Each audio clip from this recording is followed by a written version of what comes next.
तो चलिए सीधे मुद्दे पर आते हैं। इस दिलचस्प चर्चा में आपका स्वागत है। आज हम अपनी स्रोत सामग्री के आधार पर एक ऐसी ऐतिहासिक यात्रा को खंगालने वाले हैं जिसने पूरी दुनिया का नक्शा और इतिहास हमेशा हमेशा के लिए बदल दिया।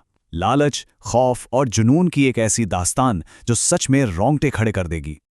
अब ये सवाल सुनिए, क्या सिर्फ और सिर्फ स्वादिष्ट मांस खाने की चाहत दुनिया का इतिहास बदल सकती है? मतलब सुनने में एकदम बेतुका लगता है ना, लेकिन यही वो ऐतिहासिक बटरफ्लाई इफेक्ट है जिसने पूरी दुनिया को हिला कर रख दिया। इसी सवाल में आज की इस पूरी कहानी की नींव छिपी है। जरा 15वीं शताब्दी के यूरोप की कल्पना कीजिए। हड्डियों को कंपा देने वाली बर्फीली सर्दियां, और खाने की मेज पर क्या है? एकदम बेस्वाद, नमक में लिपटा हुआ और अक्सर सड़ने की कगार पर पहुंच चुका मांस। जरा उस बदबू और जायके के बारे में सोचिए।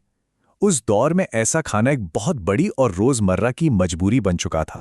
इस सड़ते हुए मांस को बचाने और इसमें थोड़ा स्वाद डालने के लिए कुछ जादुई जड़ी बूटियों की सख्त जरूरत थी।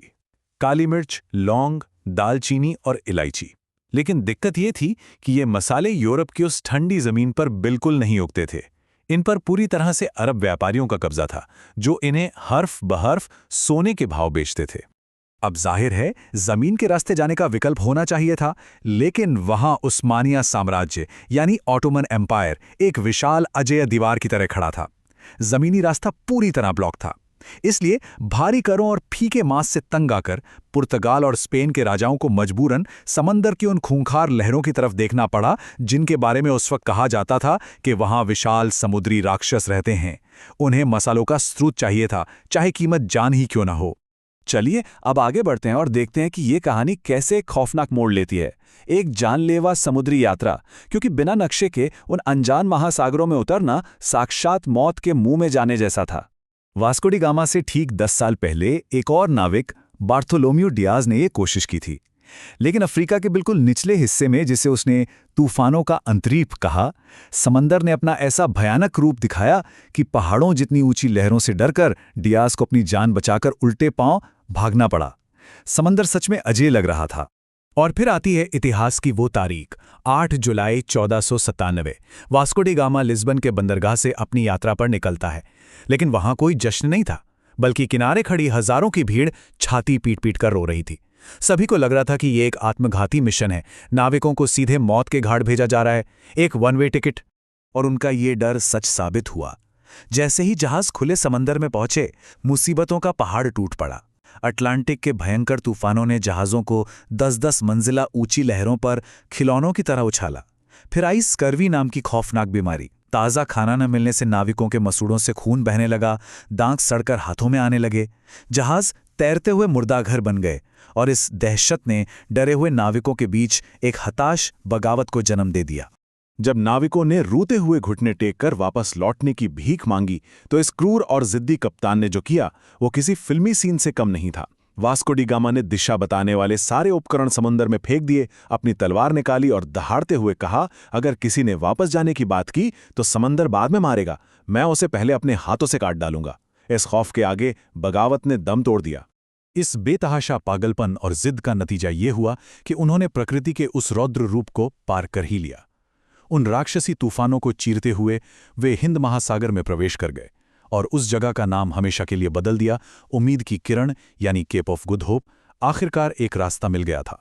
अब जो बात इस अगले हिस्से को सबसे दिलचस्प बनाती है, वह है किस्मत का एक ऐसा पासा जिसने सब कुछ पलट कर रख दिया।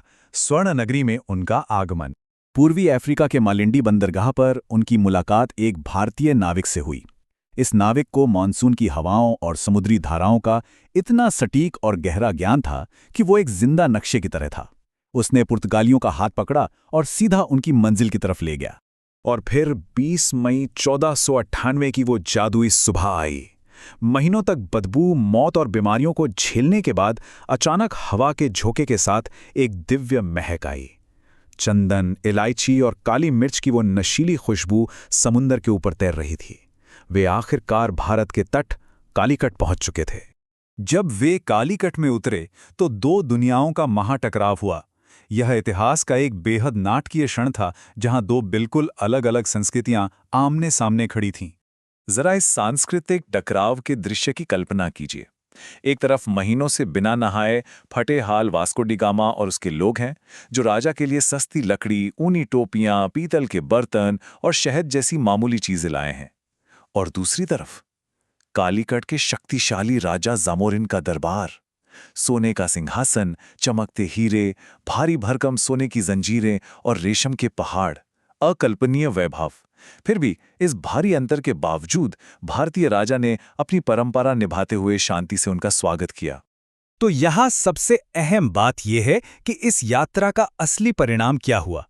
जब वास्को डी गामा मसालों से भरे जहाज लेकर वापस लिस्बन पहुंचा तो उसे कितना मुनाफा हुआ पता है? अपनी यात्रा का सारा खर्च और नुकसान काटने के बाद 64 गुना शुद्ध मुनाफा। 64 गुना! इस एक आंकड़े ने पूरी दुनिया की आंखें चौंधिया दी और लालच की ऐसी आग लगा दी जो बुझने वाली नहीं थी। लेकिन ये आर्थिक जीत बहुत जल्द एक भू-राजनीतिक त्रासदी में बदल गई।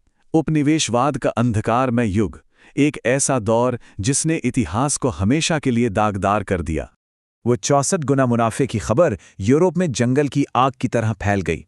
रातों रात कंगाल पुर्तगाल को अमीर होते देख स्पेन, फ्रांस, हॉलैंड और ब्रिटेन के राजाओं की नींदें उड़ गईं। एक वैश्विक होड़ मच गई और जल्द ही पूरे यूरोप से जहाज़ों के बड़े बड़े बेड़े भारत के तटों की तरफ दौड़ पड़े। स्रोत सामग्री बड़ी स्पष्टता से बताती है कि इसके बाद क्या हुआ। यूरोपीय ताकतों ने उस शांतिपूर्ण मेहमान नवाजी का सिला एक गहरे धोखे से दिया। उन्होंने शांतिपूर्ण व्यापारिक चौकियों को बारूद और तोपों से लैस किलों में तब्दील कर दिया। व्यापार की जगह साम्राज्यवाद और हिंसा ने ले ली। स्रोत इस दौर का वर्णन करते हुए बहुत ही सख्त शब्दों का इस्तेमाल करता है। ये ब्रिटिश ईस्ट इंडिया कंपनी को एक सफ़ेद पोश भेड़िया कहता है। स्रोत स्पष्ट रूप से दर्ज करता है कि कैसे इन व्यापारिक कंपनियों ने भारत में विभाजन के बीज बोए, अकल्पनीय मात्रा में धन लूटा और व्यापार के नाम पर सदियों तक चलने वाले शोषण की नींव रखी। अब अपनी इस चर्चा के अंतिम अध्याय की ओर बढ़ते हैं, एक अटूट राष्ट्र। ये हिस्सा उस ऐतिहासिक दृढ़ता और लचीलेपन पर रोशनी डालता है जो हमारी स्रोत सामग्री में प्रमुखता से उभरी है। और ये घटनाक्रम बड़ी खूबसूरती से दर्शाता है कि कैसे 1498 में वास्को डी गामा के आने से शुरू हुआ डच, फ्रांसीसी और ब्रिटिश उपनिवेशवाद का वो लंबा और अंधकारमय दौर अंततः 15 अगस्त 1947 को टूट गया। सदियों की गुलामी की जंजीरों को आखिरकार तोड़ दिया गया। हमारा स्रोत अपने विश्लेषण के अंत में इस बात पर जोर देता है कि अकल्पनीय शोषण और लूट के बावजूद भारत को केवल जमीन का एक टुकड़ा नहीं माना जा सकता जिसे कोई भी नाविक आकर खोज ले। ये एक अजेय और अमर आत्मा है, राष्ट्र की वो मूल भावना जिसे कोई भी साम्राज्य कभी कुचल नहीं सका। क्या एक शाश्वत राष्ट्र को वास्तव में कभी खोजा जा सकता है? ये एक ऐसा गहरा सवाल है जो मसालों की इस पूरी ऐतिहासिक खोज पर एक नया नजरिया देता है। इस विचारोत्तेजक सवाल के साथ ही हमारी आज की ये चर्चा यहीं संपन्न होती है। सोचने के लिए बहुत कुछ है। हमारे साथ इस सफर में जुड़ने के लिए धन्यवाद।